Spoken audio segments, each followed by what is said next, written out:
Eras. Last year we released episodes, and with them we mentioned this concept called eras. These are Galaxy of Heroes' new seasonal structure. The guiding principles of seasonality can be found at the end of this document. I thought eras was already a thing. They make it sound like it's new. Is this not a thing? I know about episodes, but I thought eras was a subset of episodes. Has it not been released yet? I'm confused at what this is trying to tell us. I don't know. Let's see what this says. Each standard era will consist of 3 episodes per era, 6 marquee units, a journey guide event and associated unit, weekly episode quests, era challenges to test your marquee squads, and multiple pieces of content for all players to enjoy. Yeah, that's basically what they already have. The only thing is maybe not the bottom one. That might be new. I don't know. Yeah, this is how it already is. This is what I thought. Era, and then you have your episodes and blah, blah, blah, blah. Okay.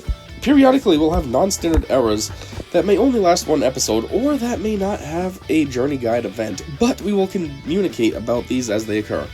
As part of these changes, we are also expanding the availability of episode quests, the episode track, and the episode pass to all players starting at level 10 instead of level 85. Well, you ain't doing that to help anybody out, you're doing that to help yourselves out. The way you see it is, the sooner people can start giving us money, the better. Geez, a level 10 player? That's a person who just started like an hour ago. And now you're going to be putting money into the game? Yeah, somebody that's level 85, they've been playing for at least a month. They gave them time to see what the game's all about, come to hate it, and be like, nah, I ain't giving you money. But a level 10 player, they don't know yet. They're still naive. Oh, yeah, this game's sick. Here's my money, CG. Don't act like this is something good. This is for you, not for us. And I mean, it really isn't for us. Think about it. You know how many players they have that are level 85? Over 10 years, tons and tons and tons of players. So it ain't for us at all. Anyways, players will get a different set of episode quests in each episode depending on the level when the episode starts. So they scale. So I guess you have a lot easier things if you're a newer player than if you're a more veteran player. I guess that makes sense, because otherwise, if you put them all the same, the people that are new aren't going to be able to do any of the things that the veteran players can do. Players who are below level 85 receive a standard set of introductory episode quests. Players at 85 receive the bespoke set of episode quests for that episode. I don't feel like that's a fair way to do this, just based on level. Because you can be level 85 and have like 1 million GP. Like, you're nothing special just because you're level 85. It should go by like your GP instead. Like, players at 1 million GP or less have this. Players at 2 million GP or less have this.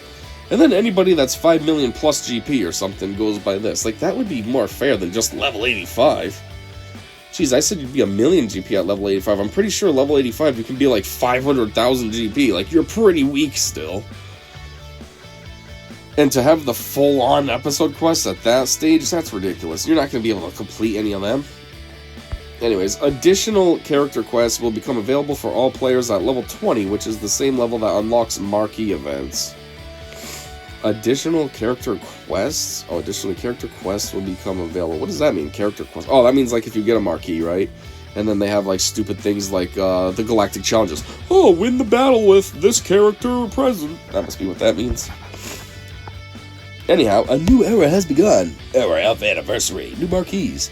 Stormtrooper Luke, IG-90, Yoda and Chewie, Darth Vader, Duel's End, Inquisitor Barriss, oh wow, and Asajj Ventress, a different one, Dark Disciple. That's cool, a whole bunch of new characters. IG-90 I don't care about. Stormtrooper Luke, that's... Stormtrooper Luke's kind of funny, because we had Stormtrooper Han as like a early game character. And I always thought, why don't we have Stormtrooper Luke if we have Stormtrooper Han? And I also always thought, why do we have Stormtrooper Han? That is so random. That was an outfit that Han was wearing for like 5 minutes in the movie, and you made a whole kit out of it and stuff? How? But, okay. And then Yoda and Chewie, that's like from episode 3, when he's at the end, when Order 66 was going on, and right? Or is that also from episode 2? Might be from episode 2 as well, never mind.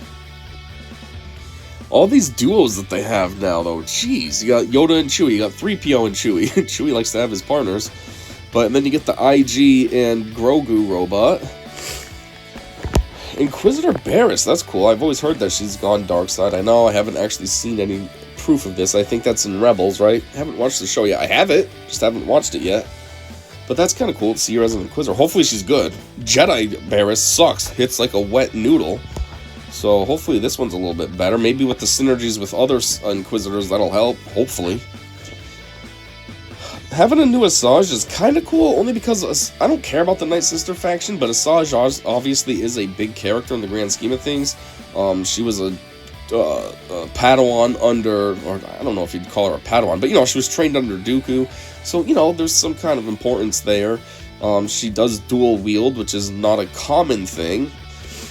So all that's kind of cool, but it's just the one that we have now, she doesn't really have synergy besides with, well, I guess she'd be an unaligned Force user, so that helps, but otherwise she's best off with just Night Sisters, and it's kind of weird. It locks her down to, like, a Night Sister faction, even though she's like a Sith almost. So maybe this one will be better, maybe this one's more Sith geared instead of Night Sister geared. And then a new Vader. Hopefully this one's good. I find it so ironic how Vader is, like, the face of the franchise, everything was Skywalkers, the Lego Star Wars games, Skywalker Saga, and the movies are all about the Skywalker family, and Anakin is like the patriarch of all this, basically. We had the original trilogy, and then it went to the prequel trilogy, which was all about Anakin, and, instead of Vader, it was Vader as a kid, Anakin growing up, and how he became Vader and all this. And, like, I gotta say, our Vaders suck. Lord Vader, not that good. I mean, he's okay, he's a GL, but he's just not super sick. The Vader we do have sucked, then they reworked him. He got a little bit better, he's much better now than he used to be, but he's still just not what he should be. Not OP enough for, like, the face of the franchise. And then the Anakins we have, Gas is good, I'll give it that, but then Jedi Knight Anakin, kind of average. If he's under the right squad, he can perform pretty well, but otherwise, pretty average.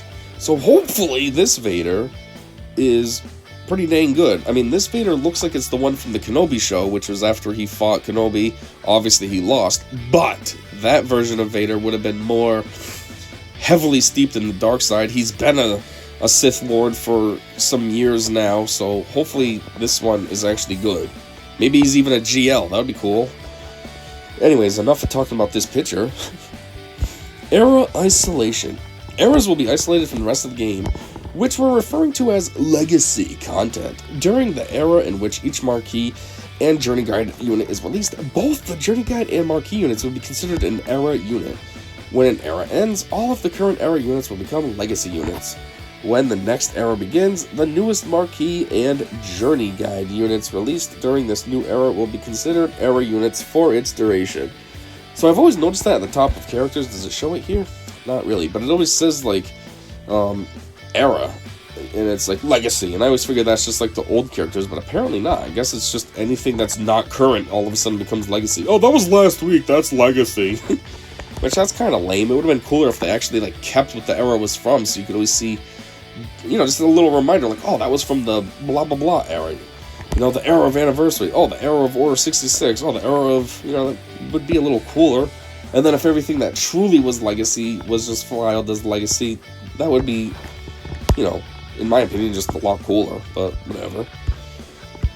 I hope these are real characters, too, and they're not just, like, showing us stuff just, like, as a weird tease, you know what I mean? Otherwise, that would be pretty lame. Like, oh, cool, we're getting all this, and they're like, no, we're just pretending. We just wanted to have some placeholders.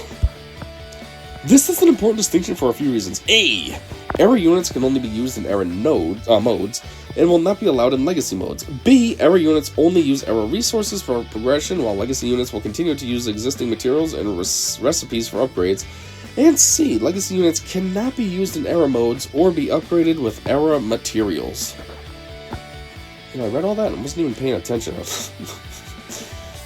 But anyways, it doesn't matter. This isolation is primarily to allow players to progress in both the latest content and grow their rosters with legacy content without having to choose where to put their resources. But a more detailed explanation of why this distinction in isolation is important can be found at the bottom of this update. Era Journey Guide will work a little differently than normal Journey Guide events. The Era Journey events will start in week 9 of the era, which is when the 5th Era Marquee is released.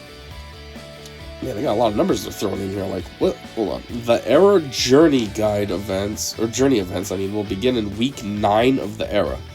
So how many weeks in the era is there total? There's 9, right? It's 3 groups of 3, so it's the very last week? Which is when the 5th Era Marquee is released. Okay, so yeah, you would have had 4... What? But they said you're supposed to have 6, right? Per thing? Man, this is confusing.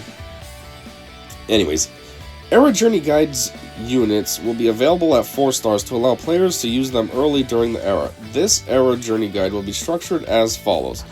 Real quick, I just want to say something. You know, they keep trying to push a lot of characters to come out in their eras and journey guides and all this, and that's cool. You know, it keeps the game fresh, keeps the content flowing, new characters coming in, it doesn't get stale. You know, you can keep having new teams you can build and theory craft and all this.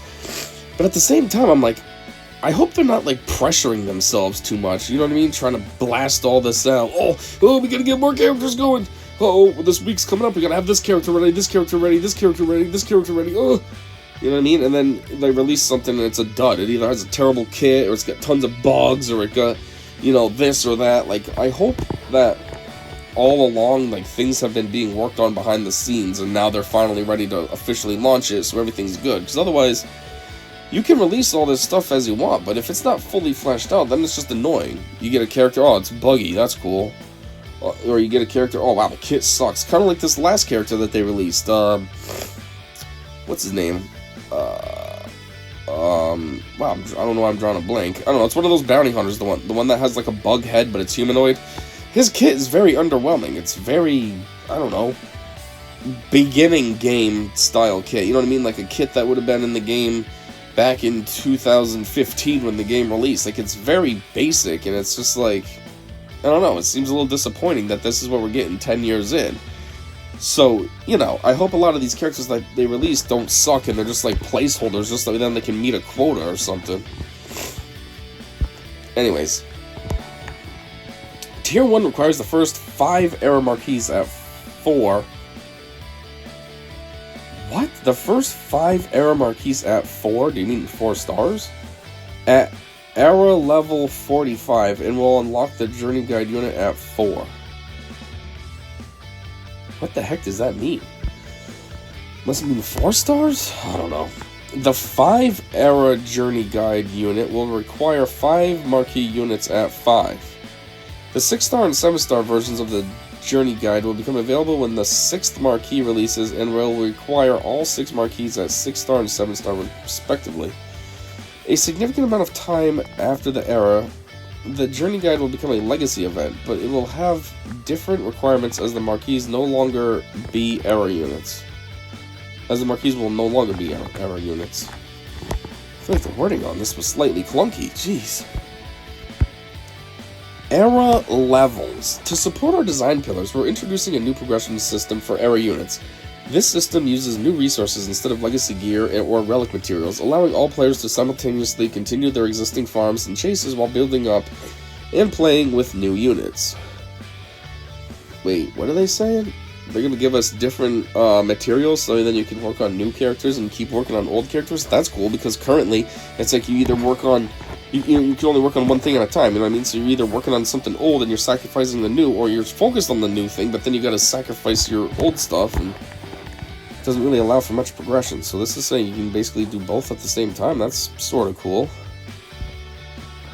What has this got going on? Level up, 1500, this.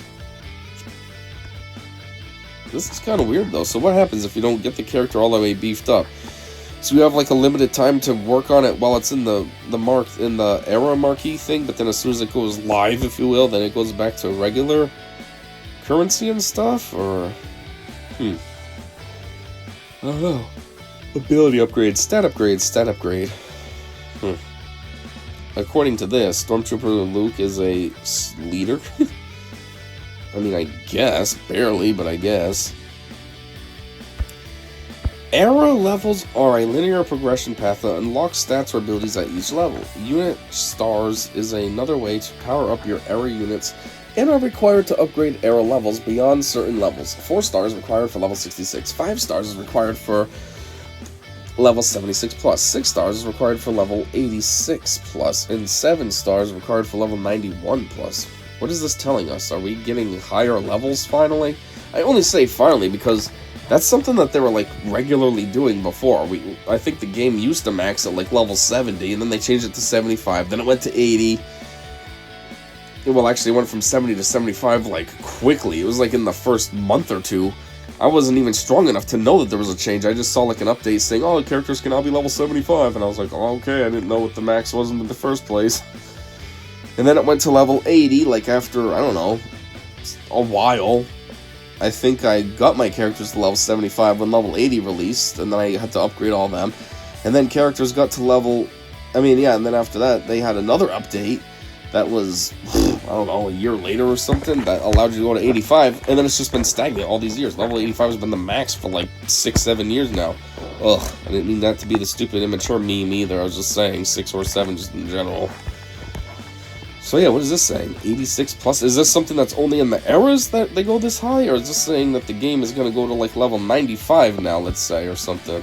In a way, that would be cool. It would suck because there's been a lot of characters since the last time they introduced higher levels, which means that's a lot that you'd have to upgrade your characters. But it would be sort of cool to finally do something different there, instead of just always with the dumb relics. I was going to say Datacrons and Omicrons. No, relics. Anyways, players will need a variety of era materials to upgrade a unit's era level. These can be earned from participating in the era through Coliseum, era marquee events, era journey events, and episode track milestones, or purchased from the store. Coliseum? Okay, that's something new. What else is new? Episode track milestones? Oh, Coliseum though, that sounds sort of cool. We'll have to see what that's all about. When era units become legacy units at the end of an era, their era level will convert into the character level, gear tier, relic level, and ability level associated with that era level. Any era materials and era currencies will be converted to legacy materials at the end of an era. The specifics of this new economy are still being finalized, but here are some examples of how your era units will be converted over. Era level 65 to 85 with gear 12 base and ability level 7. This is where we expect most players to reach with free to play. Era level 80 to 85, relic 2, ability level 7. Era level 95, max era level will put you at level 85, relic 6, and ability level 8, Zeta abilities. Okay, so I guess the era can go to level 95, but we're still just 85, so that's kind of lame. Ugh, whatever. So, era level progression. This is just showing an example. 27, 28, 29, 30, 31. Okay, so 29, 30, 31, your gear's the same. What's the point? 27, 28, the gear's the same. I don't know. Now let's look at the first round of changes coming to the game in support of errors, followed by what players can look forward to the next year.